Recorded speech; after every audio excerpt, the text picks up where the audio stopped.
Halo Mas Rakel. Oke. Assalamualaikum warahmatullahi wabarakatuh. Selamat sore teman-teman semuanya. Hadir kembali ya di mata kuliah kita sore ini. Mata kuliah metodologi Agile. Seperti biasa,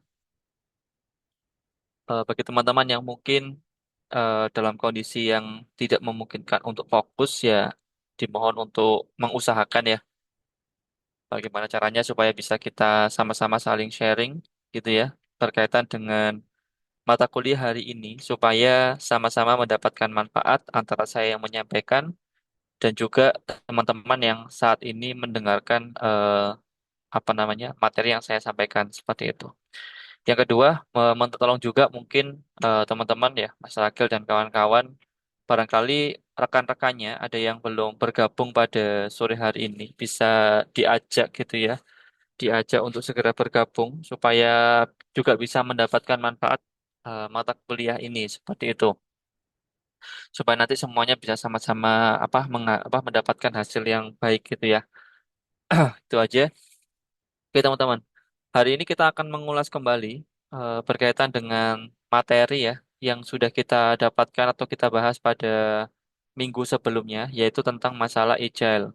Nah, agile itu pada saat ini materi yang pada saat ini kita akan bahas itu melanjutkan dari sebelumnya, yaitu tentang masalah agile principle. Kemarin terakhir adalah agile principle nomor 3, seperti itu. Nah, saya sedikit mengulang gitu ya, bahwa agile principle itu dikatakan sebagai garis-garis gitu ya, yang disediakan oleh agile supaya orang bisa menerapkan prinsip-prinsip ini sebagai dasar fundamental pada khususnya pengembangan perangkat lunak seperti itu. Nah, namun pada kenyataannya prinsip-prinsip yang ada di Agile itu bisa diimplementasikan pada berbagai macam ruang lingkup. Tidak hanya pada software engineering, pada segala bentuk jenis gitu ya, apapun itu ya, baik itu usaha ataupun yang lainnya, itu juga bisa diterapkan seperti itu. Karena pada dasarnya prinsip-prinsip Agile diciptakan ini diambil dari kisah-kisah atau pembelajaran secara nyata dan diformulasikan supaya para pelaku-pelaku yang ada di dalam development khususnya ataupun dalam segala bentuk aspek ruang lingkup ya dalam hal ini itu bisa menerapkan dengan baik seperti itu. Nah, sedikit sedikit mereview ya untuk Agile prinsip nomor pertama dan nomor satu bahwa kita diajarkan untuk apa namanya memberikan atau memuaskan para pelanggan kita pada hal ini dengan cara mendeliver sebuah valuable software secara cepat dan juga berkelanjutan. Maka kalimatnya di sini disampaikan nomor satu adalah our highest priority to satisfy the customer through the early and continuous delivery of valuable software. Seperti itu dalam ruang lingkup sebuah perangkat lunak seperti itu teman-teman ya. Nah, pembelajarannya adalah bahwa di sini kita diberikan semacam ilmu ya bahwa yang paling utama itu bukan masalah canggih-canggihan sebuah software atau mungkin kalau sekarang ada beberapa produk itu yang memiliki egoisme tinggi gitu ya yang sifatnya mungkin kompetitifnya sangat banyak begitu ya. Kadang menunggu sempurna dulu baru dilakukan review kepada pasar. Nah, padahal bisa jadi kata sempurna ini tidak mewakili atau tidak bisa merepresentasikan dari kata kebutuhan masyarakat itu sendiri gitu ya. Bisa jadi seperti itu. Makanya dalam hal ini kami selalu menekankan bahwa setiap apa yang kita lakukan kita pastikan bahwa itu sesuai dengan kebutuhan masyarakat seperti itu. Nah, yang kedua, ada kalimat welcome changing requirement gitu ya. Ada kalimat welcome changing requirement seperti itu. Apa yang dimaksud welcome changing requirement? Jadi teman-teman dalam semua aspek termasuk dalam hal ini aspek apa namanya software engineering ya. Sebuah perubahan dalam setiap aspek requirement itu pastinya ada, selalu ada dan selalu apa ya istilahnya mungkin menjadi tuntutan bagi setiap developer seperti itu dan tidak bisa dihindari. Nah, dalam hal ini, Agile mengajarkan nih kalimatnya adalah welcome changing requirements even late in development. Jadi setiap developer itu paling tidak gitu ya memiliki kebesaran hati, mungkin seperti itu ya, atau memiliki kemampuan untuk adaptasi terhadap setiap perubahan, meskipun mungkin pada iterasi atau mungkin pada waktu yang sudah mendekati akhir deployment atau mendekati akhir masa development, seperti itu. Nah, di sini kita belajar bahwa eh, merujuk pada kalimat yang nomor satu, prinsip yang nomor satu gitu ya, bahwa sekali lagi tujuan kita kenapa kok kita welcome changing requirement itu karena memang kita ingin customer itu puas dengan produk yang kita hasilkan.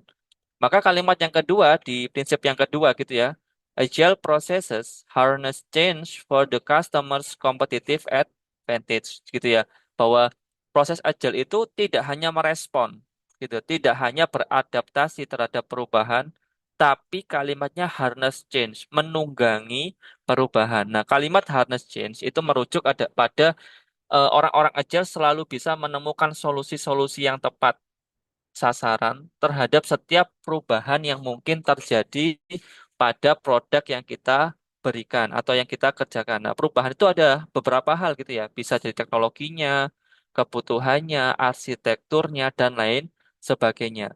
Kenapa? Kok Agile menuntut bahwa ya kalau kita mau menang nih di competitive advantage gitu ya, kita harus mau menunggangi perubahan. Karena memang di sini kita perlu sadari bahwa pengembangan perangkat lunak itu tentu tidak hanya kita saja, tapi banyak pesaing, banyak kompetitor yang siap untuk berkompetisi dengan kita dengan cara yang fair play, seperti itu. Sehingga orang-orang yang biasanya memenangkan sebuah kompetisi itu adalah orang-orang yang selalu bisa beradaptasi, bahkan menemukan ide di dalam kondisi-kondisi yang tidak menguntungkan, seperti itu. Setiap perubahan dia bisa menentukan ide yang tepat sehingga hasilnya bisa memuaskan pelanggan. Seperti itu ya. Kemudian yang nomor tiga nih. Nomor tiga apa? Delivering working software frequently. Jadi sedikit mengulas bahwa kalau biasanya teman-teman yang biasanya mendevelop sebuah software gitu ya, yang berbasis proyek gitu ya, biasanya itu deliveringnya itu hanya di akhir waktu saja, di tengah-tengah, di waktu-waktu tertentu atau periode tertentu masa pengembangan tuh jarang banget dipresentasikan. Karena requirement itu sudah jelas di awal dan tidak mungkin dilakukan perubahan karena sudah ada kesepakatan dengan pihak mitra atau stakeholder. Seperti itu. Eh, dampaknya adalah Dampaknya adalah ketika di akhir iterasi atau di akhir ketika mau di-showcase-kan itu bisa jadi ada kemungkinan besar bahwa bukan perubahan ya, kebutuhan itu menjadi sudah tidak valid lagi. Sudah tidak lagi dibutuhkan oleh masyarakat seperti itu atau dibutuhkan oleh mitra. Karena apa? Yang namanya kebutuhan dengan waktu yang cukup panjang bisa sangat mungkin mengalami penyesuaian seperti itu. Maka di dalam Agile di dalam Agile itu kalimatnya deliver working software frequently. Kalau bisa, bukan kalau bisa ya, maka diwajibkan untuk mendeliver sebuah working software itu sesering mungkin, gitu ya. Sesering mungkin bukan berarti setiap hari, setiap jam, setiap detik, tidak. Kalimatnya adalah from a couple of weeks to a couple of months. Jadi ya kalau bisa dengan range waktu 2 sampai 4 minggu gitu ya. Kalau dalam Scrum, kita nanti kalau misalkan nanti ya setelah belajar Scrum, kita akan melihat bahwa sebetulnya masa maksimal untuk mendeliver sebuah software mereka membatasi 1 bulan. Seperti itu. Di mana with a preference to the shorter time scale. Artinya lebih pendek itu jauh lebih baik.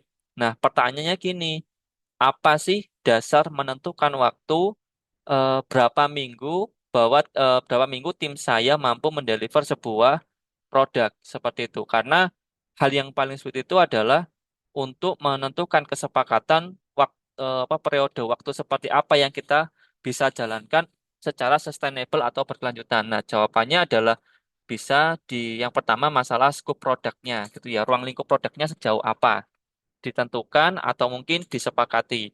Yang kedua, tentu masalah kapabilitas atau kemampuan tim. Jadi, seorang pemimpin dalam tim developer itu tidak bisa memiliki ego memaksakan timnya untuk deliver lebih cepat, padahal secara kapasitas belum memenuhi. Itu tidak boleh. Kenapa? Karena nanti tentunya akan terjadi overburden atau kebanyakan tax atau apa namanya tax yang berlebihan seperti itu, di mana tax yang berlebihan itu akan berdampak pada kualitas produk yang menurun seperti itu. Maka adjustmentnya itu dilakukan berdasarkan biasanya ruang lingkup produknya dan juga kemampuan dari anggota timnya seperti itu. Nah, kemudian yang nomor empat, nih yang baru nih kita akan pelajari hari ini adalah yang nomor empat, business people and developers must work together daily throughout the project. Jadi dalam pengembangan sebuah produk gitu ya, pasti ada orang yang mengetahui lapangan. Dalam arti lapangan itu adalah mengetahui bisnis prosesnya seperti apa gitu ya, alur yang seharusnya bagaimana gitu ya, insight-insight atau hal-hal yang perlu diketahui dalam teknis di lapangan seperti apa. Itu biasanya orang-orang business people. Nah, biasanya orang-orang business people ini ada kebiasaan mereka hanya memberikan informasi di awal gitu ya tanpa mau memberikan validasi. Wes pokoknya kayak gini gitu ya. Masalah nanti di tengah ada yang salah apa enggak yang dikerjakan developer, mereka nggak mau tahu. Nah, ini bahaya gitu ya. Karena developer itu memiliki kemampuan penyerapan yang terbatas dalam sisi kemampuan memahami sebuah flow bisnis seperti itu. Maka di Agile itu dituntut nih kalau bisa ya, business people gitu ya, dan juga developer harus mau duduk bersama-sama. Kalau di sini kalimatnya bahkan ditekankan daily, together daily. Seandainya di situ ada nih bisnis analis gitu ya, biasanya dalam sebuah perusahaan ada namanya bisnis analis gitu ya, atau bisnis analis biasanya bisa di pivot ke product owner. Product owner itu kalau nanti kita belajar product owner itu juga ada yang dasarnya, basicnya adalah product owner itu adalah orang yang hanya mengetahui bisnis dan tahu nilai dari produk ini dibawa kemana, seperti itu. Tapi kenyataannya product owner itu kebanyakan juga masih down to code ya, masih ngoding gitu ya, masih ngoding bersama teman-teman. Nah, dalam hal ini business people, orang yang mengetahui alur-alur produk itu ya bersama developer harus mau duduk bareng gitu ya. Meskipun mungkin nggak daily, tapi paling nggak iterasinya cukup cepat. Misalkan 2 hari sekali, atau mungkin seminggu sekali, atau 4 hari sekali. Itu harus ada koordinasi antara business people dan juga developer di dalam masa satu iterasi pengembangan seperti itu. Sehingga developer secara cepat bisa memvalidasi bisnis kepada business people. Sebaliknya, business people langsung bisa mengarahkan kepada developer seandainya dibutuhkan, gitu. Sehingga nanti sama-sama ketika jadi itu sesuai dengan apa yang diharapkan. Itu ya, business people and developer must work together daily throughout the project. Seperti itu. Kemudian yang nomor 5 nih, build project around motivated individuals. Jadi, eh, pada dasarnya teman-teman, di dalam metodologi Agile itu yang paling fundamental yang paling mendasar itu bukan seberapa pintar individu yang terlihat dalam pengembangan produk, gitu ya.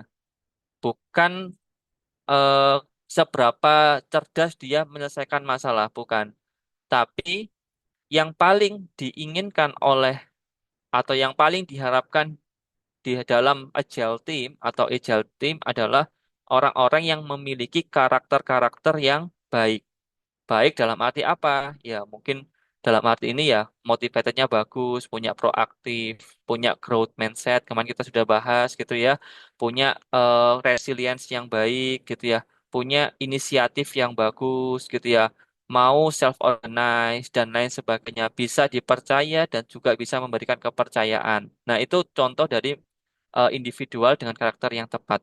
Maka di sini kalau kalian kalimatnya mungkin ya pengen membangun sebuah produk eh, yang bagus, yang berkualitas, maka jawabannya bangunlah project itu dengan melibatkan individu-individu yang dapat memotivasi dirinya sendiri. Termotivated itu bukan ini ya, bukan dimotivasi kemudian dia termotivasi, bukan.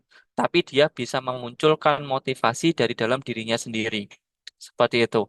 Sehingga kalimat yang kedua adalah give them the environment and support they need. Kalimatnya adalah di sini berikan mereka sebuah lingkungan dan dukung kebutuhan-kebutuhan mereka. Artinya, ketika perusahaan itu mampu, maka sediakan environment yang nyaman bagi mereka, gitu ya. Maka dari itu teman-teman, kalau misalkan kita melihat gitu ya beberapa, ya mohon maaf mungkin di beberapa, tidak semua, belum semua ya, tapi mungkin perusahaan-perusahaan swasta yang pernah saya tahu gitu ya, BUMN yang sifatnya itu kreatif tim gitu ya, itu biasanya tempat lingkungan kerja itu sangat menyenangkan gitu ya. Bahkan ketika dulu saya bekerja itu, saya di tempat kerja itu ada PS5, maaf kan nggak ada ya, PS5 belum keluar, PS4 kalau nggak salah, ada PlayStation-nya, ada tempat main apa namanya pingpong dan lain sebagainya. Ketika nanti tim ada yang jenuh, tim ada yang butuh healing sebentar, itu open gitu ya. Silakan dibuat untuk rilis apa stress relief gitu ya. Stress relief tapi nanti bisa kembali untuk menjadi produktif kembali gitu ya. Nah, ini contoh dari bagaimana sebuah company itu bisa menyediakan sebuah environment yang tepat gitu. Bahkan ada juga gitu ya perusahaan-perusahaan yang sampai menyediakan tools-tools gitu, atau mungkin alat-alat kerja yang sangat mendukung proses kerjanya gitu ya. Kalau dulu ada juga yang saya tahu bahwa sampai perusahaannya memberikan pinjaman ya, bukan pinjaman dipinjemi duit gitu enggak ya, pinjaman berupa infrastruktur masing-masing individu dikasih MacBook gitu ya, MacBook Pro atau MacBook Air gitu ya, sesuai kebutuhan gitu ya. Tujuannya supaya produktivitasnya terjaga gitu. Dan kalimat yang terakhir pada prinsip nomor 5, entrust them to get the job done. Nah, di dalam agile team itu tidak boleh misalkan ada orang yang sudah mengambil sebuah task gitu ya. Kemudian para pihak-pihak terkait, entah anggota tim yang lebih senior, yang lebih jago, ataupun pimpinan PO-nya, itu merasa tidak percaya pada anggota timnya itu tidak boleh. Jangan-jangan nanti nggak selesai, jangan-jangan nanti tambah rusak, misalkan seperti itu ya, perasaan-perasaan seperti itu. Jangan-jangan nanti malah jadi kacau, itu tidak boleh. Yang boleh bagaimana? Percayakan semua pada mereka. Percayakan bahwa mereka insya Allah akan menyelesaikan task mereka dengan cara baik gitu. Trust them to get the job. Dan nah, tantangannya begini memang ada kalanya, nah itu ya, ada kalanya orang-orang yang dipercaya itu biasanya tidak sepenuhnya bisa menyelesaikan task dengan baik. Nah gitu ya, ada kalanya seperti itu sehingga membuat tim menjadi bahasanya mungkin jengkel gitu ya, marah dan lain sebagainya gitu ya. Nah, nanti ini akan ada hubungannya dengan prinsip yang nomor 12. Nanti sekilas kita akan membahas namanya reflect and adjust. Bagaimana supaya anggota dalam tim itu meskipun membuat kesalahan, meskipun ada kekurangan, itu bisa dievaluasi supaya nanti bisa menjadi lebih baik pada iterasi selanjutnya. Nah, tugasnya di dalam tim itu adalah memberikan ruang selebar-lebarnya supaya setiap anggota tim itu bisa menyelesaikan tugasnya dengan mandiri, gitu ya. Karena kalau orang motivated gitu ya, sudah bisa membangun motivasi dirinya sendiri, gitu ya, itu akan berusaha sebaik mungkin supaya, gitu ya, berusaha sebaik mungkin supaya mereka bisa menghasilkan sebuah hasil yang terbaik untuk pekerjaannya gitu ya. Kalau dia tidak bisa, maka dia akan belajar. Kalau dia tidak mampu, sudah belajar, sudah berusaha kemudian tidak mampu, maka dia akan mencari cara bagaimana dia akan mencari pemahaman yang bisa dia terima. Misalkan minta diajarin teman-temannya atau seperti apa. Ketika dia tidak bisa benar-benar mentok, sudah belajar tidak bisa, dia akan berani atau courage untuk menyampaikan kepada timnya untuk disupport secara langsung maupun tidak langsung. Gitu ya.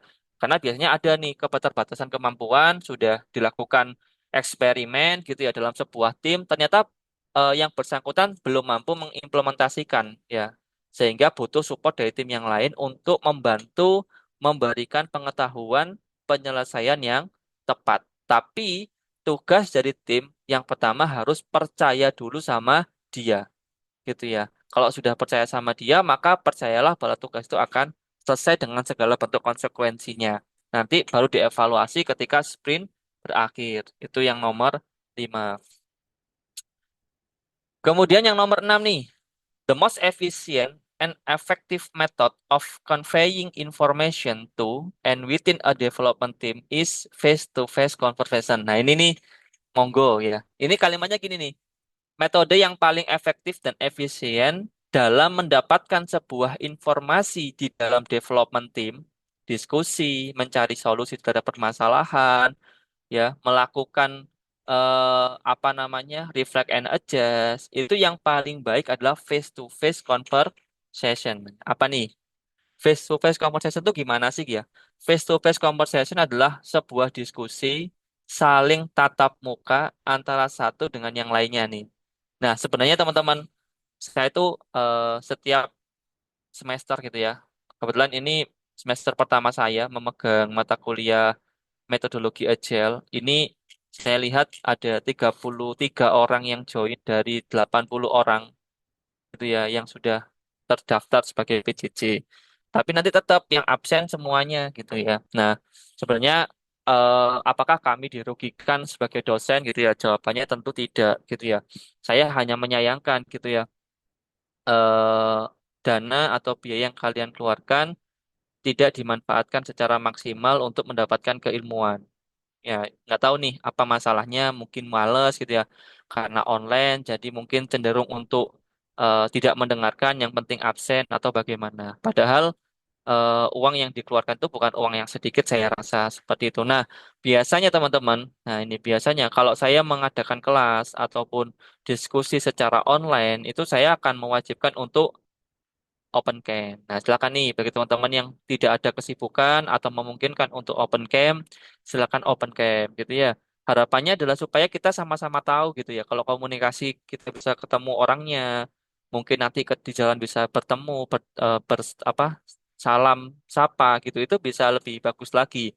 Siapa tahu suatu saat ada kesempatan, ada opportunity, kita bisa saling kerjasama dengan hal-hal tertentu seperti itu. Nah, dalam hal ini biasanya di dalam Agile untuk mendapatkan sesuatu gitu ya itu kita harus face to face conversation, bahkan tidak hanya di dalam mahasiswa ya, di dalam skop mahasiswa biasanya kalau diskusi antar dosen, diskusi dengan mitra, dengan siapapun gitu ya, kok basisnya online ya kami selalu minta untuk open cam gitu supaya saling menghargai satu dengan yang lainnya seperti itu ya, dan hasilnya nanti bisa maksimal nih.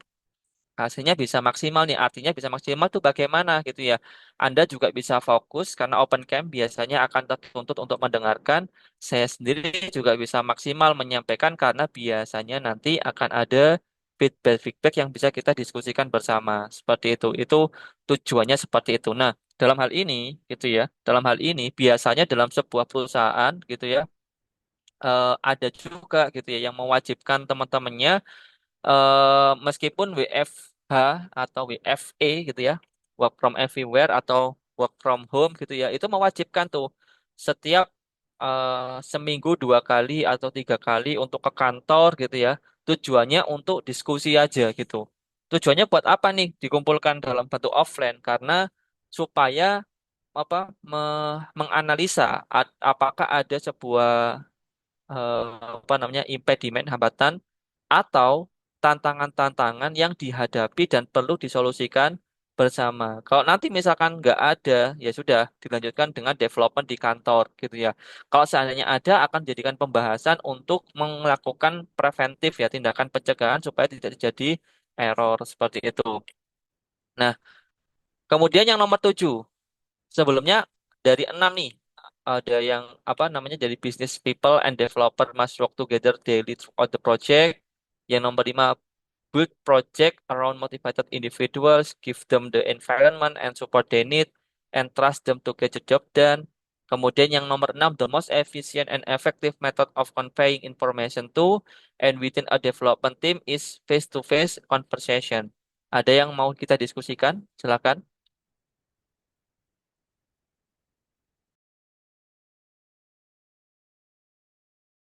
Saya tunggu 5 menit, barangkali ada yang bertanya.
Baik, kita lanjutkan ya.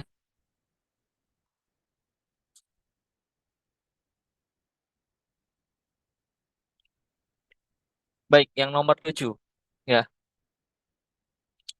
working software is the primary measure of progress. Kalimatnya adalah working software adalah primary measure, ukuran utama, ukuran pokok dari sebuah progres. Jadi begitu teman-teman. Biasanya dalam sebuah pengembangan ketika masa tempo atau masa iterasinya gitu ya, setiap bulan atau 2 bulan sekali atau 3 bulan sekali, kemudian ada pertanyaan nih, progresnya sampai mana? Ada yang bisa ditunjukin nggak gitu ya? Jawabannya adalah, mohon maaf Pak, masih belajar. Mohon maaf Kak, masih belajar masalah ilmu ini, ilmu itu, dan lain sebagainya. Ya, progres kami sejauh mempelajari ini, mempelajari itu, dan lain sebagainya. Nah, dalam hal ini, teman-teman, di dalam Agile itu tidak dibenarkan. Nah, yang dibenarkan bagaimana? Yang dibenarkan adalah yang dikatakan sebagai sebuah progres itu adalah working software. Yang dikatakan sebuah progress adalah sebuah working software. Seperti itu. Working software itu seperti apa? Ya, ini hati-hati mendefinisikan working software gitu ya. Karena aplikasi di mana fungsinya hanya login dan register saja itu sudah dikatakan sebagai working software. Kadangkala ada yang mengartikan seperti itu, gitu ya. Working software itu ya login dan register bisa dikatakan sebagai working software gitu ya. Nah, hal ini akan, kalau misalkan definisinya seperti itu gitu ya, akan menyalahi aturan yang telah dijelaskan pada prinsip yang pertama. Padahal prinsip yang pertama mengatakan our highest priority is to satisfy the customer through the early and continuous delivery of valuable software. Nah, valuable dan working software itu adalah sebuah keterikatan yang tidak bisa dipisahkan. Gitu ya. Artinya apa? Working software di sini adalah sebuah produk, dalam hal ini ya perangkat lunak yang bisa digunakan oleh user dan bisa diambil manfaatnya oleh user. Jadi ada manfaat yang bisa dirasakan oleh user. Contoh, aplikasi perpustakaan paling gampang ya supaya bisa tergambar semuanya. Aplikasi perpustakaan nih, misalkan nih, kalau saya tidak tahu arti working software gitu ya, saya hanya mendevelop sebuah login sama register gitu. Terus saya ngomong nih, eh ini loh, saya punya aplikasi perpustakaan. Buat apa aplikasi perpustakaan? Misalnya ada yang tanya gitu ya. Ya ini, orang bisa melihat buku. Lah mana bukunya belum ada? Ini sudah bisa bekerja sih, tapi isinya cuma login dan register.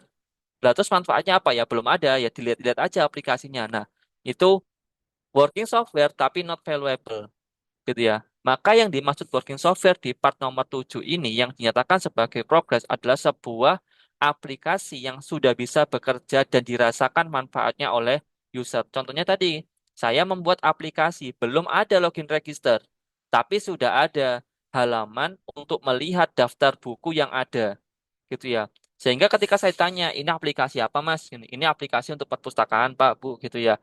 Bapak Ibu bisa melihat, bisa memantau, bisa untuk mempelajari kira-kira buku apa saja yang tersedia di perpustakaan kami, gitu ya. Sehingga Bapak bisa tahu nih, mau pinjam buku apa, Bapak bisa langsung mengontak atau menghubungi pada admin kami. Lupa adminnya nggak ada nih, berarti Pak ya, untuk fitur ngontaknya belum ada. Skopnya pada iterasi itu, working software kami itu adalah untuk mendeliver tampilan dulu, tampilan bukunya dan juga back-end-nya, gitu ya. Maksudnya seluruhnya, baik back-end ataupun front-end-nya sudah ada dan bisa diakses untuk modul tampilan buku dulu, menunjukkan daftar bukunya seperti itu. Nah, selanjutnya, hal itulah yang dikatakan sebagai progres. Seperti itu. Nah, nanti iterasi yang kedua, yang ketiga, yang keempat, yang kelima, modulnya bisa dilengkapi sesuai dengan kebutuhan yang diinginkan oleh pengguna. Seperti itu. Oh, misalkan nih, habis ada tampilan perpustakaan, maka selanjutnya nih di iterasi kedua, 1 bulan ke depan, gitu ya, kita akan membuat bagaimana sistem simpan apa namanya menjadi anggotanya, gitu ya. Orang-orang yang mau meminjam harus punya anggota, harus menjadi anggota dulu. Tapi belum ada sistem simpan pinjam di dalam aplikasi. Kalau mau simpan pinjam akan tetap diarahkan menghubungi admin.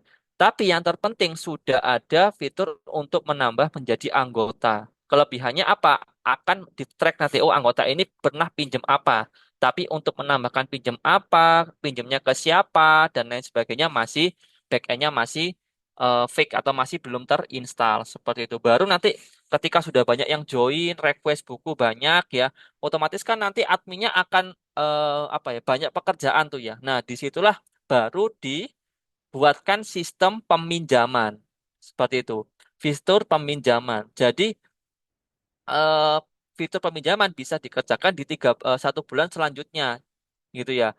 Orang-orang yang awalnya kalau pinjam harus kontak admin bisa melalui aplikasi pada 3 bulan berjalan seperti itu. Sehingga nanti bisa bertambah fitur atau modul yang dibutuhkan oleh user seperti itu dan lain sebagainya. Jadi enggak nanti kalau misalkan ditanya nih bulan yang pertama, bulan yang kedua, bulan yang ketiga semuanya ada penambahan sebuah modul yang bisa memberikan manfaat kepada customer. Itu namanya progress. Seperti itu. Nanti misalkan nih bulan keempat apa ya yang ditambahkan? Contoh misalkan kalau misalkan ini sebuah perpustakaan swasta, kalau mau pinjam itu harus apa bayar gitu ya. Setiap bulan 5.000 misalkan seperti itu. Maka daripada nanti transfer dan lain sebagainya, maka dibuatkan e-bankingnya sendiri gitu ya. Kalau transfer sudah ada alamat linknya, alamat rekening dan lain sebagainya. Nah itu nanti baru dikembangkan lagi dan lagi sampai aplikasi itu benar-benar mature dan digunakan tanpa ada perubahan yang signifikan seperti itu. Kemudian yang nomor 8 nih, agile processes ya, sebuah proses agile promote sustainable development. Jadi agile proses agile itu ya, itu mendukung atau apa istilahnya mempromosikan ya, mendukung sebuah pengembangan yang berkelanjutan. Jadi mengajak orang-orang supaya kalau development atau melakukan pengembangan itu jangan berhenti pada satu iterasi. Aplikasi selesai ya sudah dilepas saja, sudah ngapain gitu ya. Nggak usah tanggung jawab kita, serahkan aja pada orang lain, ada error nggak ada error ya sudah biarin gitu ya nggak seperti itu. Jadi kalau misalkan mengembangkan produk sekarang kembangkan, besoknya lagi dikembangkan lagi, besoknya lagi dikembangkan lagi dan seterusnya seperti itu. Kalimatnya adalah the sponsors, developer, and users should be able to maintain a constant pace indefinitely. Itu jadi di sini dijelaskan kembali. Kalau tadi di prinsip nomor 4 nih ya, nomor 4 kalau kalian lihat di sini ada business people sama developer. Artinya yang terlibat di sini harus mau duduk bareng orang-orang yang tahu flow-nya sama developernya. Lah di sini ditekankan lagi nih, nggak hanya business people gitu ya, tapi sponsornya nih orang-orang yang memiliki uang gitu ya. Bukan hanya business people-nya saja, orang-orang yang memiliki uang gitu ya developernya. Developer di sini dimaknai juga developer plus business people di dalamnya gitu ya. Dan juga penggunanya should be able to maintain, seharusnya mampu untuk menjaga atau apa menjaga ya maintain itu menjaga atau melestarikan sebuah constant pace in delivery ya secara terus menerus gitu ya. Constant pace itu bagaimana? Konstan ya. Konstan itu harusnya sama terus gitu ya. Pace itu kecepatan. Jadi kecepatan yang sama dan terus menerus. Seperti itu. Tidak boleh putus. Indefinite itu seperti itu maknanya gitu ya. Artinya kalimat ini kalau dari awal produk ini sudah disepakati ya ketentuannya 1 bulan misalkan seperti itu. Maka setiap 1 bulan dipastikan ada sebuah value yang dikirimkan dan dideploy kepada masyarakat atau kepada user Anda. Seperti itu. Dan di akhir setiap sprint gitu ya, semuanya harus terlibat untuk mengevaluasi baik sponsornya ataupun penggunanya gitu ya. Dikasih ini aplikasinya sudah jadi nih. Kira-kira apa feedback yang bisa diberikan kepada kami? Silakan beri masukan seperti itu. Seandainya belum ada masukan ya sudah nggak apa-apa gitu ya. Maka bisa dilanjutkan sesuai planning. Kalau memang planningnya masih valuable seperti itu. Nah, termasuk juga sponsor. Sponsornya diberitahu nih produknya seperti ini, tanggapan masyarakat atau customer seperti ini gimana? Ada masukan nggak gitu ya? Oke nggak? Ada perubahan rencana nggak? Dan lain sebagainya gitu ya. Sehingga setiap bulan itu bisa selalu konsisten, istiqomah gitu ya, menghasilkan sebuah produk dengan nilai yang semakin bertambah dan bertambah gitu ya sehingga menjadi sempurna dan sempurna jadi makanya kalau misalkan ada ini ya ada statement ya saya pernah membaca statement CEO-nya LinkedIn ya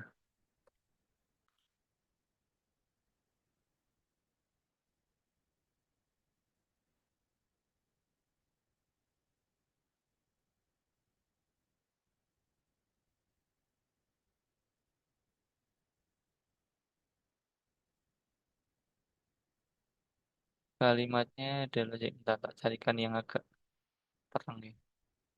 Semoga sedikit terang. Nah, kalimatnya gini, if you are not embraced by the first version of your product, you have launched too late. Jadi kalau misalkan Anda nih, gitu ya, kalimatnya eh melaunch sebuah produk dan Anda tidak pernah malu dengan produk itu, artinya sudah sangat sempurna, sudah sangat lengkap sekali, tidak ada kekurangan apapun.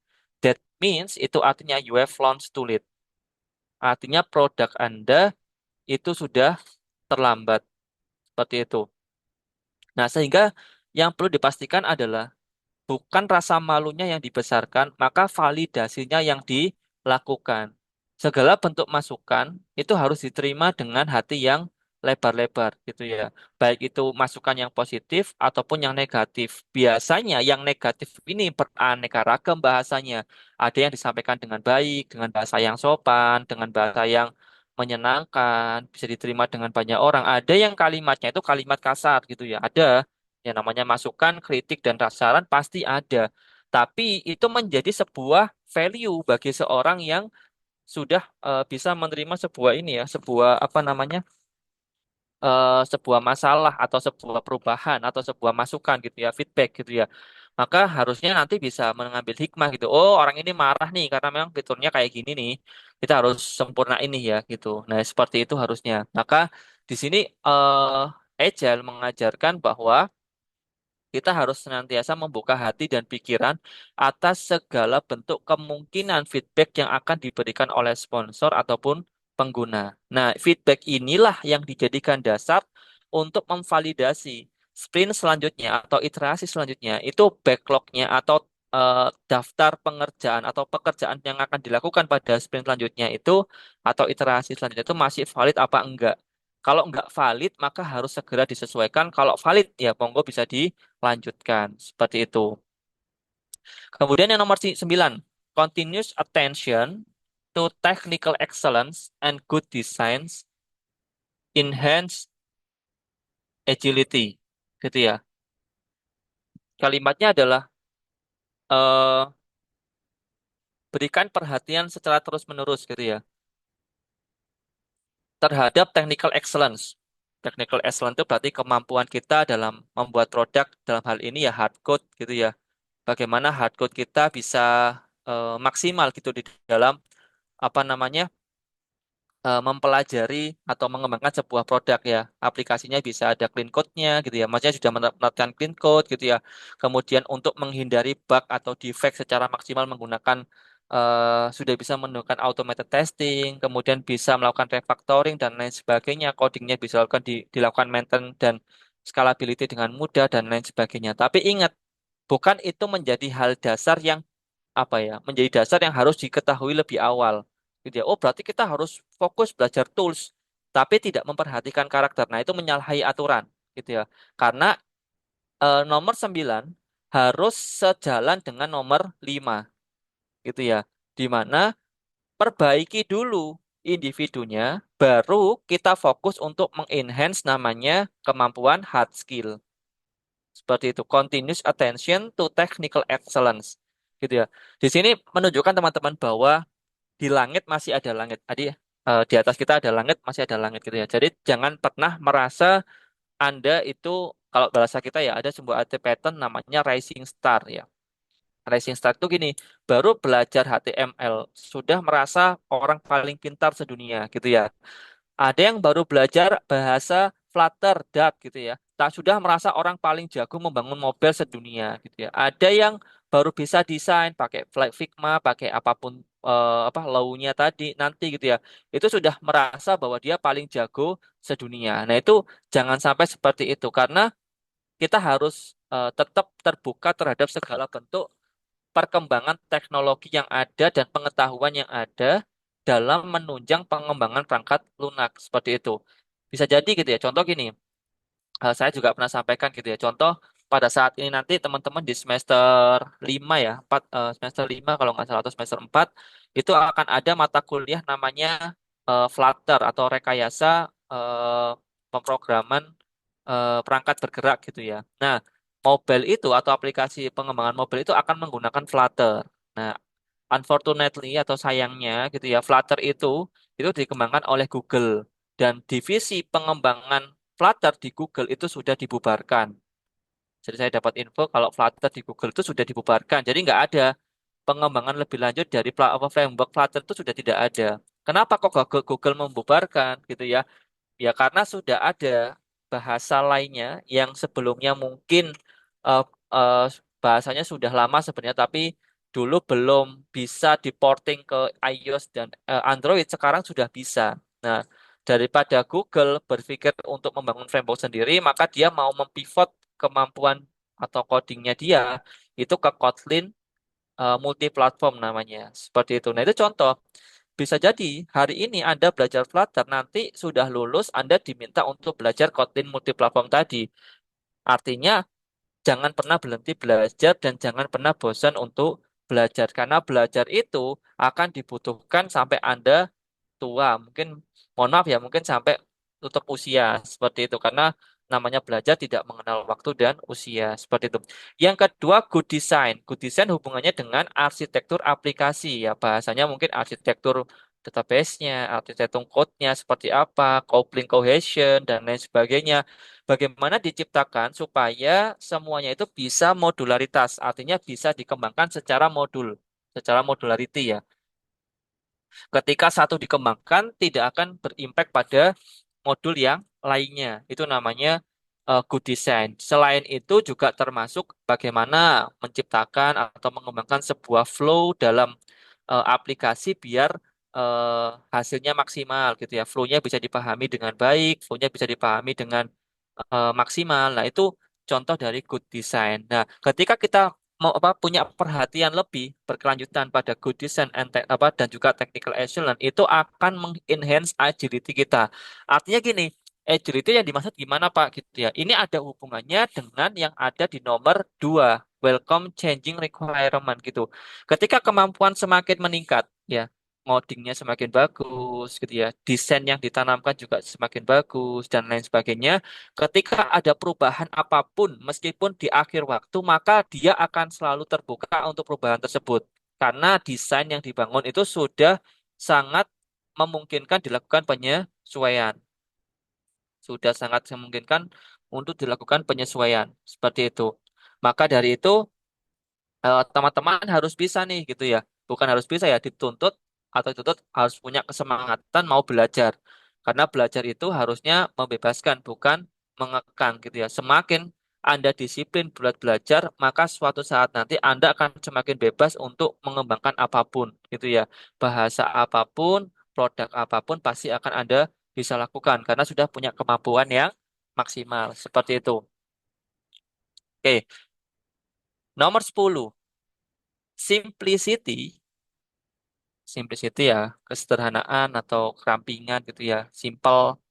The art of maximizing the amount of work not done is essential. Kalimatnya gini, menyederhanakan atau kesederhanaan adalah sebuah seni gitu ya.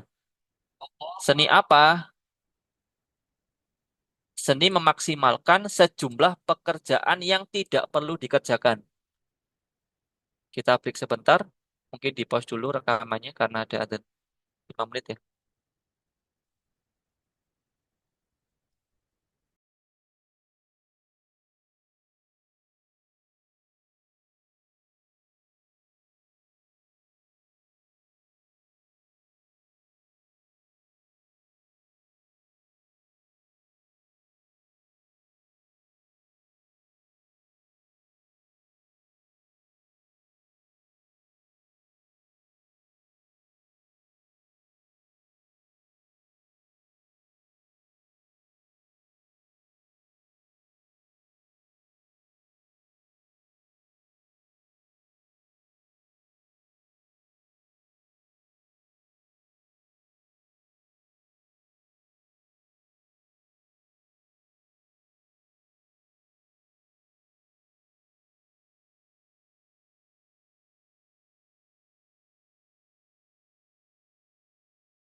Oke, kita mulai lagi ya. Jadi kalimat di nomor 10 ini ya, kalimat di simplicity ini ya, kalimat di simplicity ini itu menunjukkan gitu teman-teman. Jadi kalau misalkan nih ya ada pekerjaan-pekerjaan yang sekiranya itu sudah tidak dibutuhkan atau tidak valid secara nilai atau manfaat, maka tim dalam hal ini PO, product owner, nantinya kita akan bahas siapa product owner, itu harus mau melakukan penghapusan atau penyesuaian item-item tersebut di take out dari daftar pekerjaannya. Seperti itu. Harapannya apa? Harapannya supaya pekerjaan yang dilakukan memang dipastikan benar-benar pekerjaan yang bernilai. Kalau pekerjaannya tidak bernilai, maka pekerjaannya bisa dihilangkan dari daftar pekerjaan yang ada. Seperti itu. Bahkan nih, ketika di tengah-tengah nih ya, misalkan ini sudah berjalannya waktu awal sprint, awal iterasi, itu masih valid value-nya, masih valid nilainya. Nah, ternyata ketika di tengah-tengah gitu ya, eh, nilainya sudah tidak valid gitu ya. Nilainya sudah tidak valid, maka PO harus bisa langsung mengambil keputusan atau bersama teman-teman developernya ya mengambil keputusan bahwa timnya ini task-task yang ada disesuaikan hanya diambil yang bernilai saja seperti itu. Nah ini cenderung akan lebih mudah jika produk, tapi kalau project akan lebih sulit seperti itu karena bisa jadi tergantung pada kebutuhan ketika disampaikan di awal. Tapi hal yang penting adalah dengan adanya meminimalkan atau menyederhanakan sebuah task, bukan berarti menghapus semua loh, bukan loh ya, hati-hati. Ini fallacy-nya adalah wes berarti kalau kita merasa gak butuh dihapus saja bukan. Penghapusan itu harus didasarkan pada fakta dan data diambil dari user, pengguna, atau pihak-pihak atau hal-hal yang dinyatakan valid dijadikan acuan. Seperti itu. Kalau hal ini yang paling valid atau yang paling bisa dipertanggungjawabkan harusnya terdapat dari review atau apa namanya masukan dari pengguna. Seperti itu. Gitu ya. Masukan dari pengguna seperti itu. Maka dari itu teman-teman, yang paling sulit adalah sebenarnya mensimplifikasi tadi ya, menyederhanakan tadi. Kami pun di PENS sebagai dosen atau saya dulu ya, mungkin relevansinya dengan pekerjaan di software engineering itu selalu melakukan validasi kepada stakeholder ataupun kepada pengguna gitu ya. Dari ratusan task yang ada di hadapan kami, itu selalu kami validasi setiap akhir sprint gitu ya. Misalkan 100, 10-nya sudah kami kerjakan, tinggal 90. Kami validasi nih untuk tupoksi A, tupoksi B, tupoksi C, dan lain sebagainya. Itu masih valid nggak? Kalau misalkan nggak valid, ya kita take out saja gitu ya. Daripada kita laksanakan tapi jadi sia-sia. Kalau masih valid, kita lanjutkan. Seperti itu. Kalau misalkan nanti orangnya gitu ya, tidak mau memberikan masukan ya maka kita akan melakukan sesuai dengan plan yang kita lakukan dari awal gitu. Kalau misalkan nanti mereka bisa memberikan masukan dengan baik ya kita akan sesuaikan sesuai masukan dari mereka seperti itu. Yang nomor 11, the best architectures, requirement and design emerge from self-organizing teams. Jadi arsitektur yang terbaik gitu ya, yang paling baik gitu ya, kebutuhan-kebutuhan yang paling baik dan desain yang paling baik itu ya dilakukan atau disesuaikan oleh apa namanya tim yang memiliki sifat self organize gitu ya. Biasanya teman-teman kalau orang yang sudah punya self organize itu punya kesadaran diri untuk melakukan sesuatu sesuai dengan kebutuhan yang seharusnya dia lakukan. Dalam hal ini biasanya orang-orang yang sudah memiliki kedewasaan-kedewasaan, biasanya dia bisa tahu mana kewajiban-kewajiban yang harus dilakukan dan harus diselesaikan pada saat itu. Seperti itu. Nah, teman-teman di sini diberi ilmu ya, atau kita sama-sama belajar gitu ya, bahwa kita seharusnya sudah mencapai tahap self-organize. Kalau kita butuh apa ya kita harus ngomong. Jangan diem aja tiba-tiba nggak selesai. Terus kemudian beralasan, maaf karena kemarin toolsnya nggak bisa. Lu kok nggak ngomong? Ya malu saya kalau ngomong. Nah ini namanya bukan self organize gitu ya.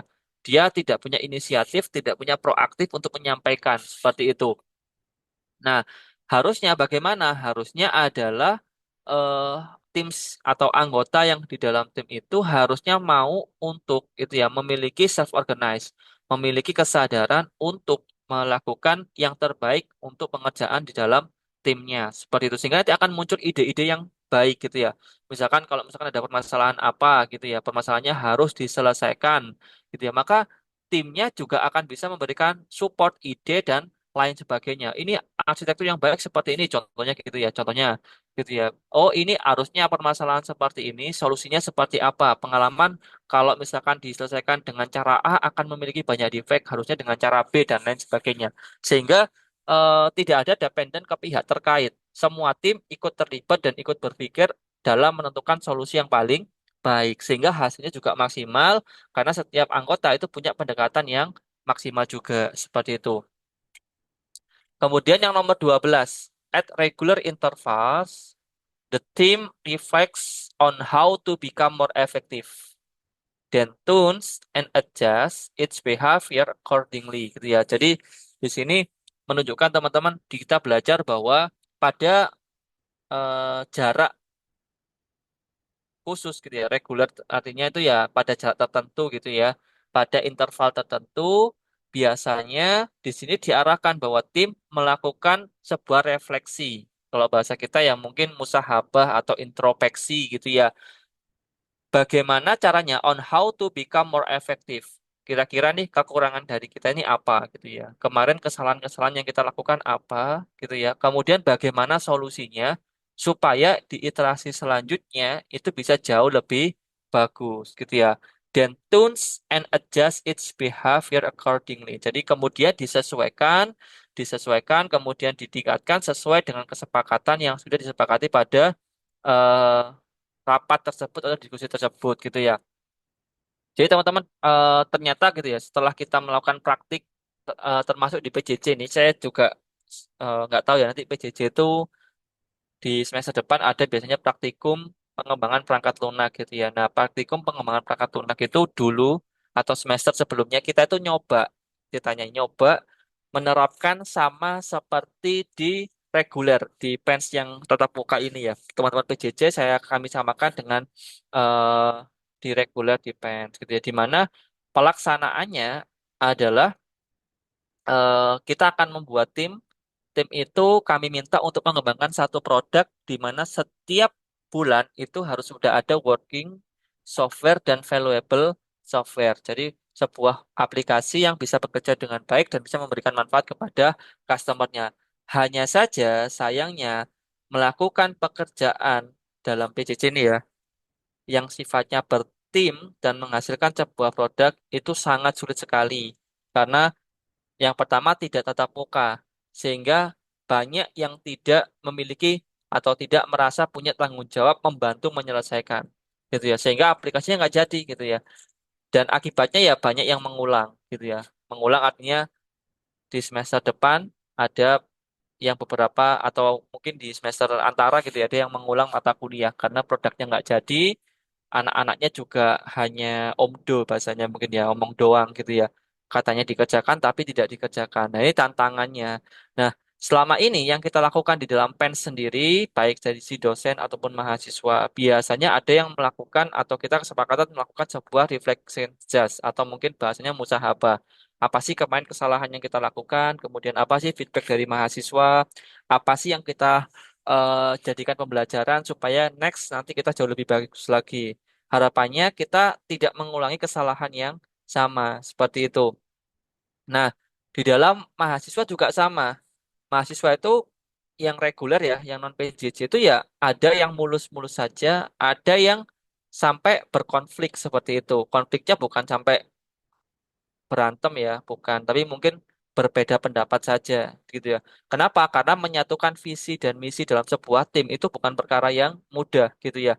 Kadang ada yang pengen ke kanan, ada yang pengen ke kiri, ada yang pengen maju, ada yang pengen mundur. Nah, mengambil kesepakatan di atas para tim itu bukanlah perkara yang mudah. Sehingga dalam hal ini teman-teman biasanya ada istilah yang namanya storming, gitu ya. Jadi tim-tim yang sudah sangat solid bukan sangat solid ya, yang beranjak untuk solid, biasanya akan diterpa yang namanya badai storming ini. Badai ini yang membuat mereka untuk melakukan evaluasi sebesar-besarnya, gitu ya. ada yang menyalahkan satu dengan yang lainnya karena kurang produktif, kurang komunikatif, dan lain sebagainya. Sehingga terjadi kesepakatan kuat yang bisa disepakati oleh semuanya. Sehingga setelah adanya storming ini, mereka langsung performing. Karena kesepakatannya kan melalui apa ya, fase-fase yang berat gitu ya. Akhirnya bisa sampai performing gitu ya. Kesepakatannya dibangun dengan kuat, jadi fundamental mereka, mereka bisa produktif. Jadi produknya bisa lebih maksimal pada iterasi yang selanjutnya. Seperti itu. Nah, ini sebetulnya berkaitan dengan reflect and adjust gitu ya. Saya itu eh, sebenarnya merasa punya tanggung jawab gitu ya. Tanggung jawab dalam arti ini menyampaikan kepada teman-teman. Jadi eh, di sini mungkin teman-teman sudah tahu ya bahwa pendidikan jarak jauh itu nggak hanya di PENS. Banyak juga yang di tempat-tempat lainnya seperti itu. Bahkan di tempat lainnya yang saya tahu itu kadang cuman ini saja dikasih tugas, ya udah gitu ya. Ada modul tertulis, kamu kerjakan ya sudah. Nah, kami di sini tidak. Kami open gitu ya, open untuk melakukan kuliah setiap minggu supaya teman-teman bisa bertemu dengan dosennya secara daring seperti itu. Nah, harapannya bisa mendapatkan ilmu yang semaksimal mungkin karena ada forum untuk berdiskusi. Nah, sayangnya gini nih, sayangnya nih, painfulnya adalah mahasiswanya ada 90 yang datang cuma 37 gitu ya. Nah ini kalau boleh tahu teman-teman, ini sekarang reflect and adjust. Kenapa sih gitu kok misalkan kalau kuliah kayak gini tuh yang datang tuh cuma sedikit banget. Ada yang bisa memberikan insight gak atau reason gak gitu. Terus kemudian sarannya gimana sarannya supaya bisa hasilnya maksimal gitu. Ada yang mau menyampaikan gak? Silakan. Kita praktek ya. Gimana reflect and adjustnya. Izin Pak, kalau Silakan. dari sebelumnya mungkin ya Pak, saya Muhammad Tara dengan RP 639.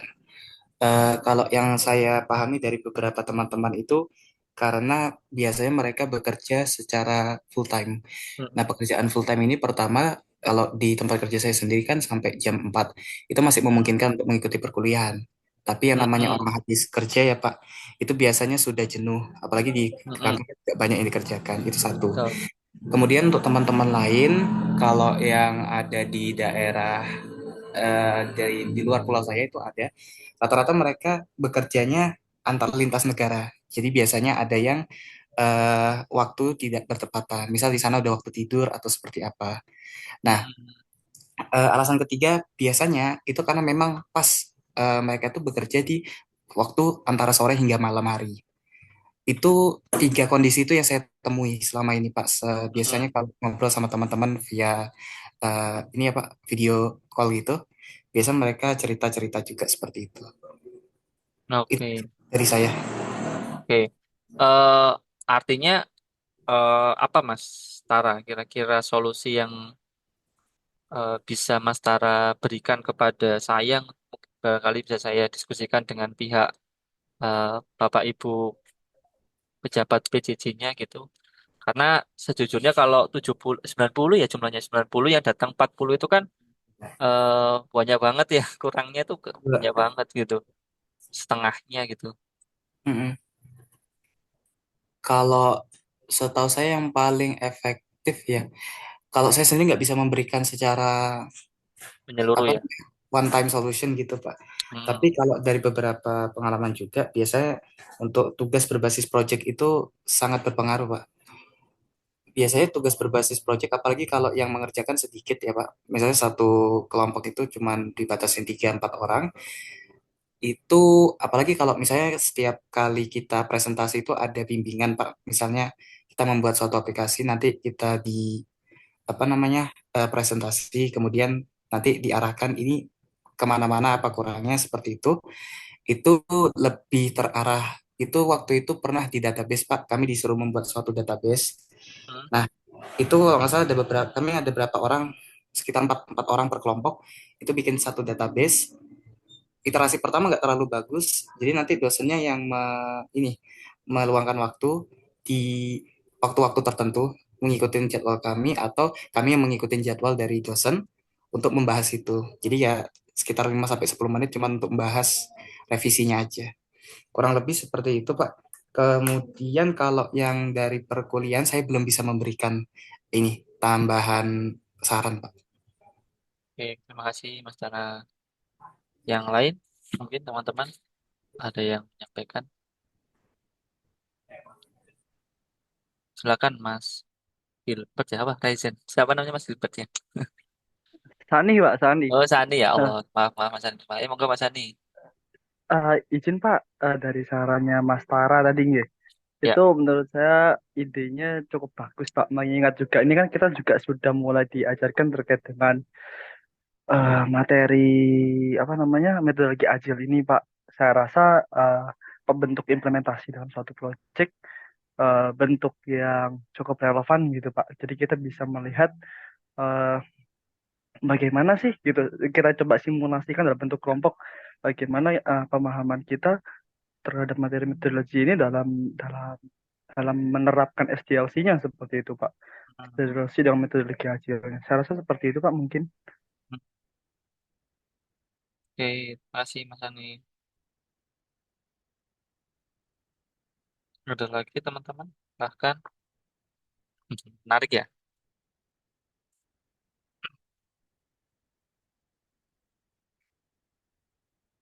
Oke, saya tadi merangkum ya. Saya tulis beberapa hal. Jadi sebenarnya kalau problem yang paling mendasar adalah waktu ya. Waktu berbaik baik dari sisi beda waktu ataupun kesibukan masing-masing. Nah, ini menjadi sebuah challenge juga ya bagi dosen bagaimana bisa memaksimalkan kedatangan mahasiswa seperti itu. Nah, teman-teman, jadi saya sangat welcome ya seandainya memang ada usulan-usulan waktu yang bisa memaksimalkan Anda dan mungkin saya juga bisa. Silakan disampaikan dulu. Nanti saya kalau memang bisa saya setujui, saya approve. Kalau memang tidak bisa kita coba sesuaikan bagaimana waktunya seperti itu. Kenapa? Karena 30/90 itu tidak ada 50% gitu ya. 40/90 itu nggak ada 50% dan sangat kecil sekali gitu ya. Dan saya juga kalau hal ini kalau saya berhusnuzon ya berprasangka baik ya berarti luar biasa ya produktivitas teman-teman yang bekerja seperti itu ya karena ada shift sore, beda waktu, beda negara dan lain sebagainya. Nah, di sini kan pasti harus ada solusi ya. Apakah teman-teman mau menyesuaikan di waktu yang disepakati? Monggo nanti mungkin di sini ada Mas Rakil ya selaku PIC kelas menjembatani saya dan teman-teman. Jadi kemarin kenapa kok saya ingin menunjuk satu orang?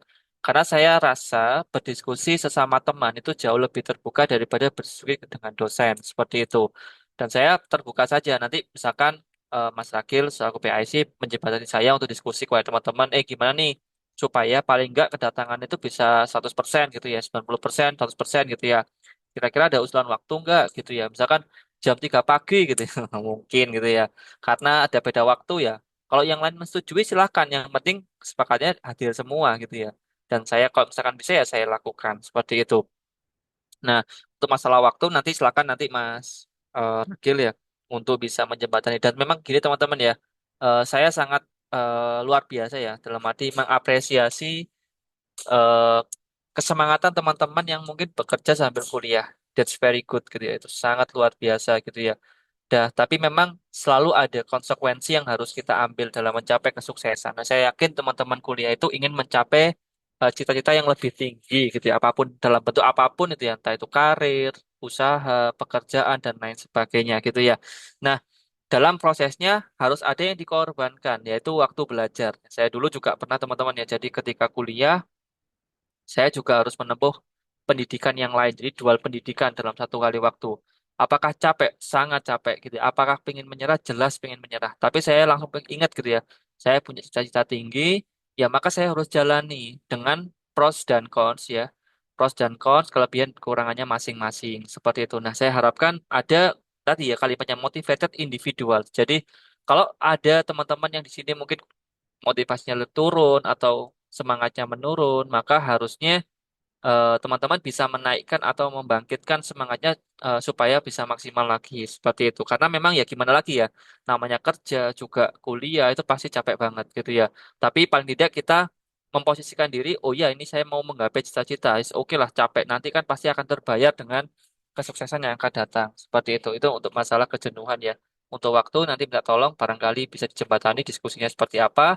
Kalau ada propose waktu dan saya bisa akan saya approve dan bisa kita lakukan bersama. Kemudian selanjutnya nih, project based monitoring tadi ya, seperti PO ATM-nya dari database atau menerapkan agile dalam produk supaya bisa memahami SDLC-nya. Insya Allah, kalau memang nanti pengampunya kami, saya dan Bu Nelus, insya Allah masih akan seperti ini nanti jalannya gitu ya. Jadi praktikum di semester depan itu isinya adalah pengembangan perangkat lunak. Nanti kita akan melakukan semacam briefing ataupun monitoring setiap bulannya untuk melakukan evaluasi dan pengarahan lebih lanjut. Seperti itu bagaimana pengembangan dilakukan. Tapi ingat ya, pengembangan yang kita lakukan itu tidak sampai dalam hal ini kalau database kan deep to tag ya.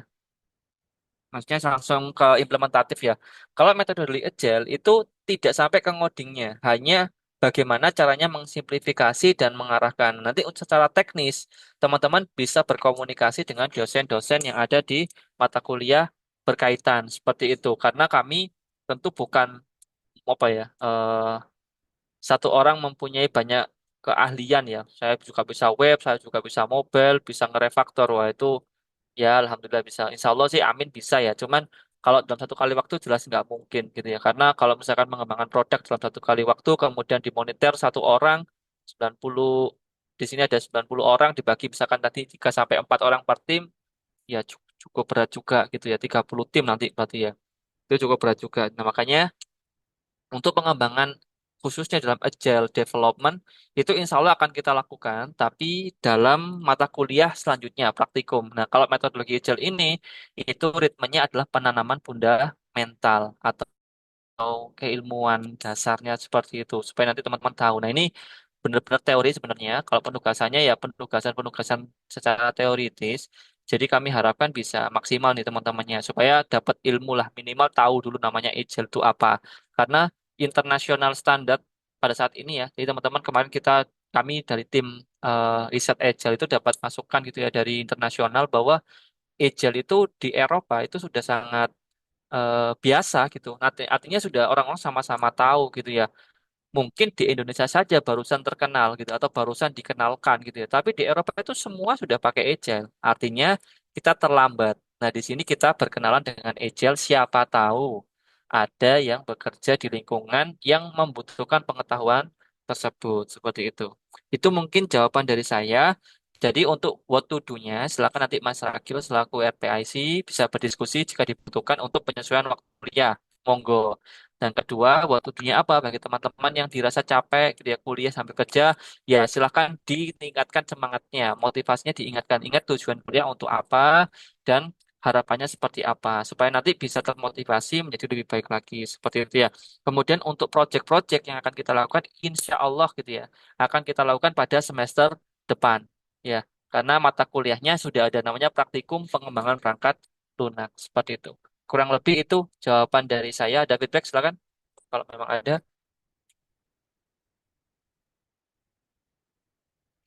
Kalau tidak ada silakan Dari habis saya ini cukup, presentasi. Pak.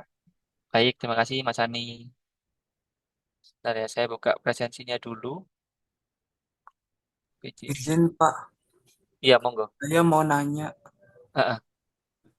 tadi terkait tentang dokumentasi. Jadi kan ada yang poin mengenai eh, perangkat yang bekerja itu lebih diutamakan dibandingkan dokumentasi awal. Nah, yang ingin saya tanyakan Pak, apakah Bapak ada saran dalam pengembangan satu aplikasi kemudian ritme untuk dokumentasinya? Hmm. Sebelumnya silakan absen dulu ya di Etol. Oke, Baik Pak. bagaimana sih ritme dokumentasi gitu ya? Nah, ini pertanyaan yang cukup banyak gitu ya. Bahwa sebenarnya kalau di dalam Agile itu dokumentasi tidak menjadi kebutuhan pertama ya. Yang pertama adalah working software dulu gitu ya. Harus ada working software yang bisa dideliver atau working product yang bisa dideliver. Nah, bagaimana untuk flow kebutuhan dokumen? Nah, ini saya bercerita berdasarkan pengalaman yang saya lakukan gitu ya. Nah, kami mendapatkan informasi juga dari industri-industri yang bekerja sama dengan kami dan juga menerapkan Agile. Itu juga jadi pertanyaan juga, lupa kalau misalkan nanti nggak ada dokumen, bagaimana dokumen-dokumen yang dibutuhkan ketika bekerja sama dengan instansi yang rigid seperti perbankan insurance atau asuransi gitu ya dan lain sebagainya itu seperti apa? Nah, jawabannya seperti ini.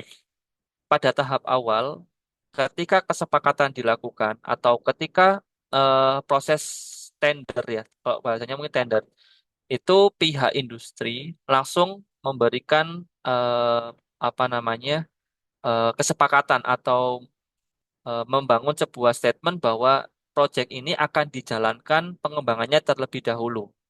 Nah, di sini nanti biasanya akan muncul pertanyaan, "Loh, Pak, kalau dikerjakan lebih awal, mohon maaf, nah saya nggak siap untuk membiayai gitu, karena pembiayaan akan keluar setelah MOU disepakati dan dokumen itu dilengkapi kan gitu biasanya. Nah, pihak industri yang kami kenal ini ya, tapi prakteknya apakah sama dengan industri yang lain saya juga kurang tahu.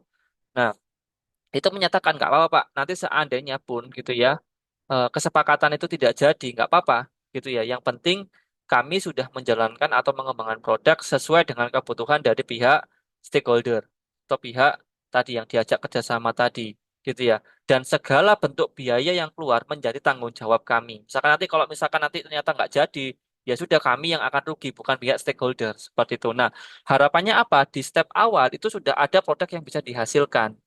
Nah, nanti baru diproses dokumen step by step. Nah, nanti biasanya ini ada kebutuhan yang sekuensial, bukan paralel, ya, sekuensial. Nggak tahu sih ada paralel atau nggak sekuensial, tapi biasanya kalau dikatakan itu sekuensial. Misalkan legalnya dulu diurus. Ketika legal dibutuhkan, baru legalnya dikerjakan. Kita minta bagaimana bentuknya, kita proses. Setelah selesai, gitu ya, baru kita berikan. Seperti itu. Nanti baru, Pak, kita minta dokumen apa lagi, apa lagi, apa lagi. Nah, kita apa namanya mengerjakannya by request, gitu ya. Baru kita berikan. Tapi di sisi lain, produk sudah di proses pengerjaan, sehingga pada saat dokumen itu diproses, produk juga sudah diproses. Bukan dokumen selesai barusan produk dikerjakan. Tapi produk sudah dikerjakan, baru dokumennya diproses sesuai dengan kebutuhan saja. Iya, mereka minta apa diproses, mereka minta apa diproses. Tapi di sisi lain produk sudah jalan. Kelebihannya apa di sini? Gitu. Ya. Ini juga aslinya bentuk penyesuaian terhadap birokrat ya, karena kan kita nggak bisa ya menyesuaikan. Apa kadang di dalam industri ataupun pemerintahan juga sudah seperti itu gitu ya. Mau dipaksa ya gimana lagi gitu ya. Karena itu sudah ketentuan. Tapi kita yang menyesuaikan di mana produk dikerjakan dulu, nantinya dokumen diberikan secara bertahap sesuai permintaan dari stakeholder dan itu disepakati gitu ya. Nah, kelebihannya gini, kalau misalkan itu masih tender gitu ya. Misalkan nih proses pengajuan dan sudah diizinkan untuk mengerjakan, maka biasanya industri akan mengerjakan modul-modul yang sifatnya itu non-kredensial atau produk-produk yang sifatnya atau modul-modul yang sifatnya bukan modul-modul rahasia gitu, yang membutuhkan dokumen-dokumen itu dikerjakan dulu seperti itu. Baru nanti di present. Nah, ketika di present ada kelebihan bahwa perusahaan yang menerapkan agile itu sudah bisa memberikan sebuah proto atau paling enggak sebuah aplikasi tahap awal yang bisa dilihat hasilnya gitu. Oh ini hasilnya seperti ini nih ya, bagus ya atau gimana ya, sehingga orang akan terbayang nih kemampuan dari timnya seperti apa dan komitmen dari timnya seperti apa. Peluangnya bisa jadi lebih tinggi gitu ya, bisa jadi lebih tinggi untuk diterima tender. Nah, tapi memang disepakati nanti. Setelah ini, kalau memang sudah disepakati, maka dokumen diproses secara bertahap atau sekuensial. Karena dokumen bukan sifatnya kebutuhan awal, tapi mendukung pengembangan perangkat lunak yang dikerjakan. Nah, ini juga nggak mudah ya. Maksudnya negosiasi seperti ini tuh nggak mudah. Ya, saya tahu ya memang nggak mudah. Saya dulu juga sama ketika negosiasi itu pasti, ya nggak bisa, Mas, gitu ya. Harusnya dokumen dulu, baru produk dikerjakan gitu ya. Nah, meyakinkan bahwa Pak ini kalau misalkan nanti produk dikerjakan setelah dokumen, kami dari sisi developer yang akan kesakitan karena waktunya sangat terbatas. Mohon pertimbangannya bagaimana kalau seandainya pengembangannya kami lakukan sejak awal, Bapak memfeeding kami kebutuhan-kebutuhan yang sifatnya non-kredensial nggak apa-apa. Nanti kita akan deliver secara bertahap. Di sisi lain, monggo diajukan dokumen-dokumen yang dibutuhkan. Sehingga Bapak bisa melihat hasil produknya seperti apa. Di sisi lain, dokumennya juga akan kami kirimkan sesuai dengan arahan Bapak. Seperti itu. Kurang lebih implementasinya seperti itu, Mas Tara, kira-kira. Terima kasih banyak, Pak. Saya malah dapat gambaran yang jelas sekali dari situ. Sangat membantu. Oke, terima kasih sama-sama. Project Candi, Pak. Project Candi. Ya, ya seperti itu, teman-teman. Jadi ya kita memang tidak mudah ya mempivot cara berpikir dari skalayak gitu ya. Secara umum seperti apa, di pivot dengan cara seperti saya sendiri juga sudah melakukan perubahan cara berpikir itu sejak tahun 2020 ya kalau nggak salah 2020 saya di industri.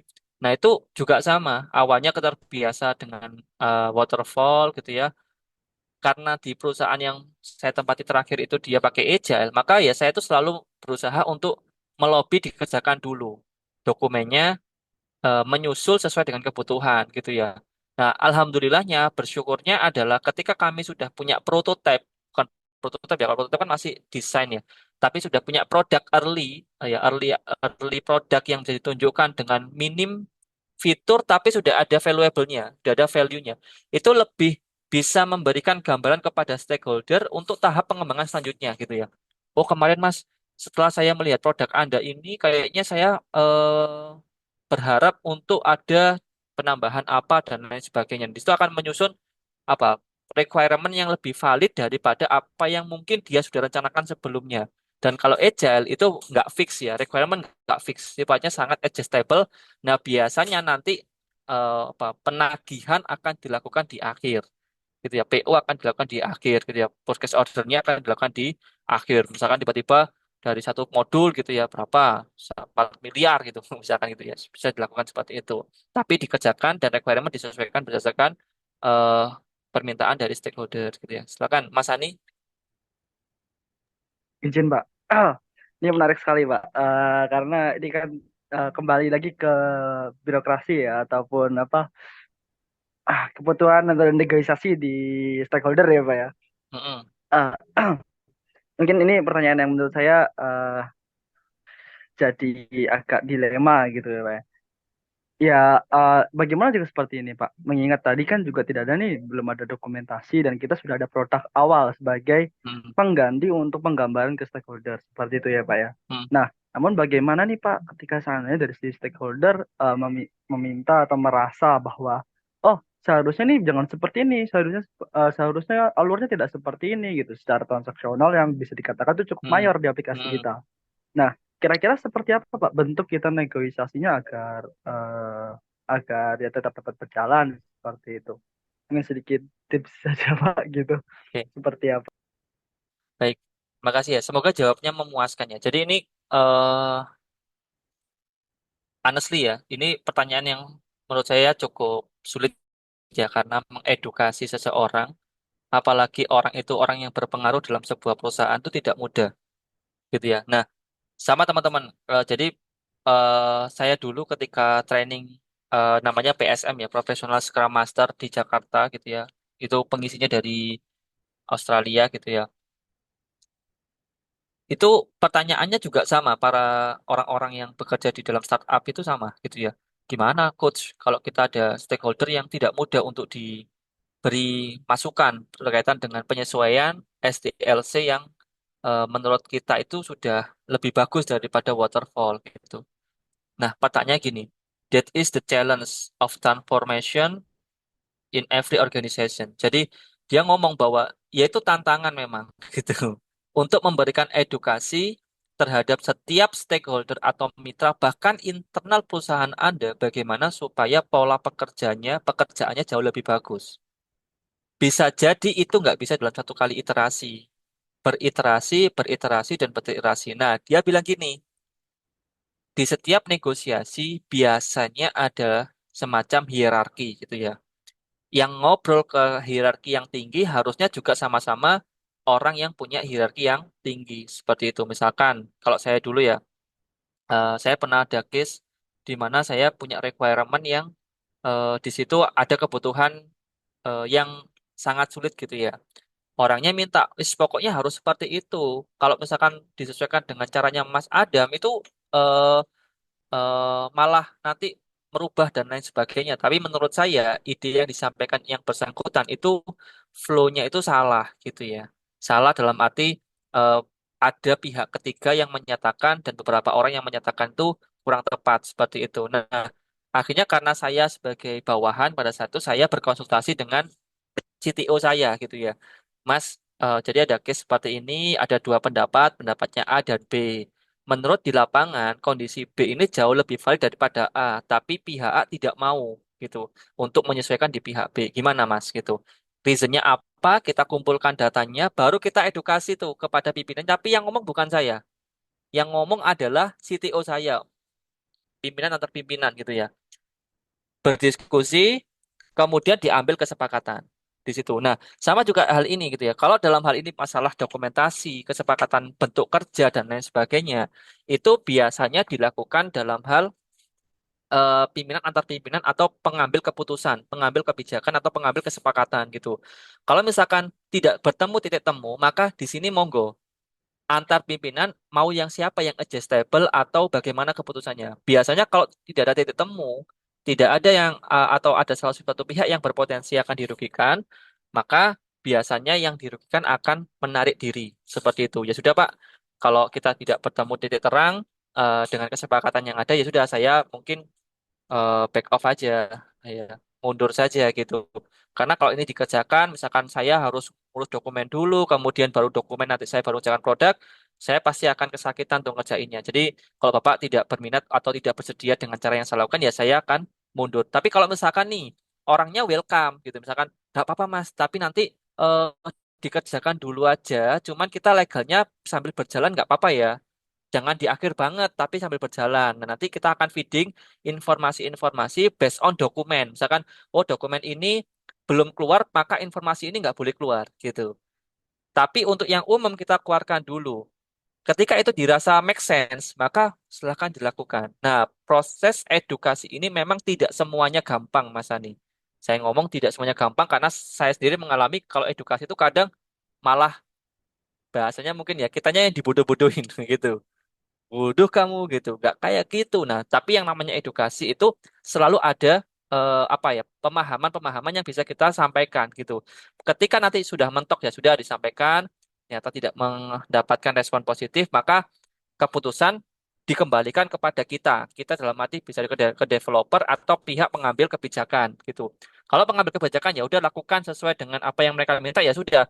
Karena itu konsisten uang kan biasanya saya juga nggak bisa memberi keputusan oh itu yang salah gitu ya nggak bisa gitu ya karena biasanya ada constraint dana biaya dan lain sebagainya akhirnya kita menyesuaikan. Nah, ketika ritme kerja tidak bisa disesuaikan maka value-nya yang bisa kita sesuaikan misalkan gini oke dokumen dulu yang di deliver gitu ya maka boleh nggak misalkan eh, ketika dari nego-negonya gini misalkan ada 10 dokumen boleh nggak ketika 5 dokumen itu sudah masuk kita mulai mengerjakan supaya nggak terlalu telat nih. Jadi gimana caranya supaya pengerjaan itu tidak terlalu jauh dari waktu pengerjaan dokumen, supaya nggak habis tenaganya di kerjaan dokumen. Cuman ya itu lagi tidak mudah dan harus banyak berkomunikasi dengan pihak-pihak terkait. Tidak bisa one man show bahasanya mungkin. Kalau one man show jelas pasti kalah karena pihak-pihak terkait ada juga yang mempertahankan kepemahaman yang lama-lama seperti itu kurang lebih Mas Sani ya. Jadi kalau saran saya sih berkoordinasi dengan pihak-pihak terkait yang memiliki satu suara dan memiliki kekuatan yang sama dalam menyampaikan informasi supaya diskusinya bisa setara seperti itu ya mungkin kurang lebihnya. Siap, siap. Siap, Pak. Berarti dapat disimpulkan bahwa sebelum kita mulai setelah ya kita edukasi dulu ya oke. Mm-mm. Tapi namun jika seandainya ditolak dan segala macamnya kita harus mengkoordinasikan Mm, edukasi kita ke atasan kita terlebih dahulu agar betul. saling Mendapatkan berdiskusi masukan dan arahan kepada lebih lanjut. bersama gitu ya. Siap, siap, Betul. Pak. Ya, terima kasih Pak atas jawabannya, Pak. Sama-sama. Ada lagi teman-teman? Sudah Kalau cukup? dari saya cukup, Pak. Baik, terima kasih Mas Hani. Oke teman-teman, hari ini menarik sekali ya. Kita membahas masalah agile principle, kemudian kita membahas masalah, kita mencoba praktikum reflect and adjust gitu ya. Menemukan banyak masukan teman-teman. Semoga nanti kita sambil berjalannya waktu ya, bisa sempurna di dalam kuliah ini, juga bisa memberikan manfaat yang lebih gitu ya. Untuk kuliah sore ini, saya cukupkan sekian. Mohon maaf kalau dalam penyampaian ada kekurangan, ada kesalahan. Terima kasih untuk partisipasinya semuanya. Semoga dimudahkan kerjaannya semuanya, ya dilancarkan semuanya dan minggu depan kita bisa bertemu lagi dengan kondisi yang maksimal seperti itu ya. Sekian dari saya, jangan lupa presensi. Saya akhiri. Assalamualaikum warahmatullahi wabarakatuh. Waalaikumsalam. Waalaikumsalam warahmatullahi Waalaikumsalam wabarakatuh. warahmatullahi Terima kasih, wabarakatuh. Pak. Ya, Selamat Sama-sama. malam. malam.